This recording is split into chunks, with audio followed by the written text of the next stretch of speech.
Hey there, classmates. So for this week's discussion board, I'm going to take the perspective of John Burns and his college writing course.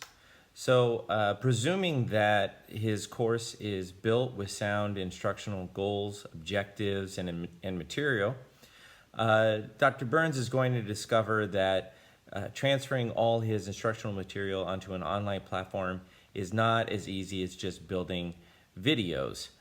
So to help out with this process, because he's going to be building a product, he really needs an instructional design framework. Now, Dr. Holder gave us one last week that had some understanding by design elements embedded into the process.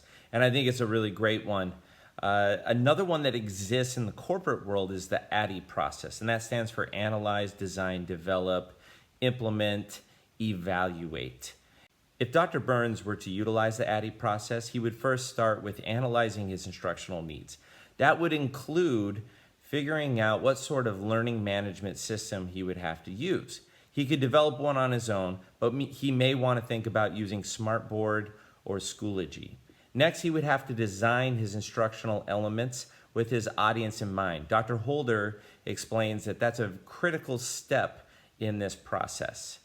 Next, Dr. Burns is going to have to develop his instructional material, and he's going to have to be very aware of creating an active learning environment rather than a passive one. Once those steps are completed, it's on to implementing his instructional material.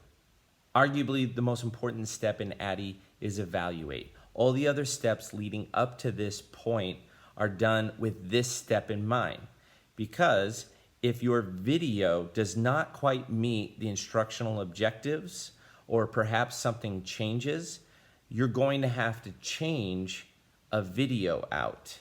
And if the videos are made in a way where that becomes very difficult, you really start running into a problem.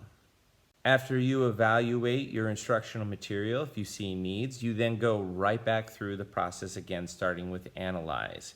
Analyzing your instructional needs and on through the process again.